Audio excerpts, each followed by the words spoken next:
कार्तिक शुक्ल कृष्ण पक्ष चतुर्दशी और किसी कल्प में चैत्र पूर्णिमा सायंकाल हनुमान जी महाराज का अंजना जी के यहाँ कैसे जन्म हो अभी सुनिए।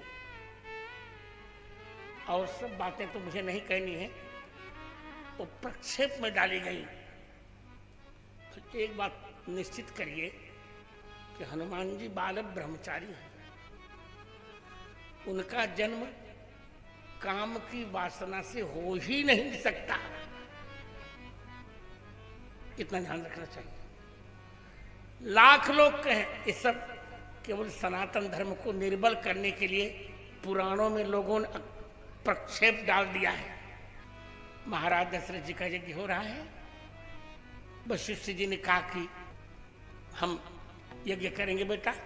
दशरथ आप यहाँ बेटा आएगा, एक बार भूपति मनमाही भय गिलान मोरे सुत नहीं। तो श्रृंगी ऋषि वशिष्ठ बुलावा, पुत्र काम शुभ यज्ञ करावा। यज्ञ कराया गया, 3 अश्वमेध किए गए। अश्वमेध राजसूय विश्वजित इष्टि की गई। अग्निदेव प्रकट होकर चरु ले आए। दोनों हाथों से अग्नि ने पकड़ा उस बटलुई को। सोने की बटलुई चांदी के ढक्कन से ढकी है। अग्निदेव को सबने देखा, जय जयकार हुआ। सबने अग्निदेव की जय बोली। कौशल्या जी को आधा भाग दे दिया, कैकेयी जी को चौथाइया, चौथाई में 2 भाग करके सुमित्रा जी को। उसी समय वर्चला नामक अप्सरा, जिसको अगस्त ने गृध्रिन होने का श्राप दिया था, कहा था कि जब कैकेयी के हाथ से खीर लेकर तुम अंजना के हाथ में डालोगी उसी समय तुम्हारा मोक्ष हो जाएगा।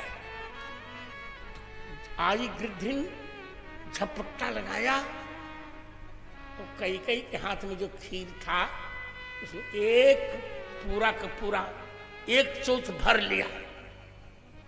पूरा नहीं लिया, 1/4 भर लिया और उड़ गई। पवन में फुर से उड़ाया उसको।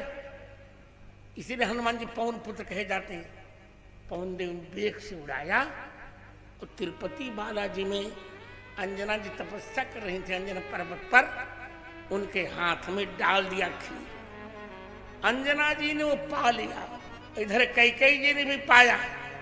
तो कैकेयी जी के गर्भ में भरत जी और अंजना जी के गर्भ में हनुमान जी। ताली बजाइए। इधर कौशल्या जी के गर्भ में राम जी और सुमित्रा जी के गर्भ में लक्ष्मण जी और शत्रुघ्न जी। इस प्रकार 5 लोग गर्भ में आए।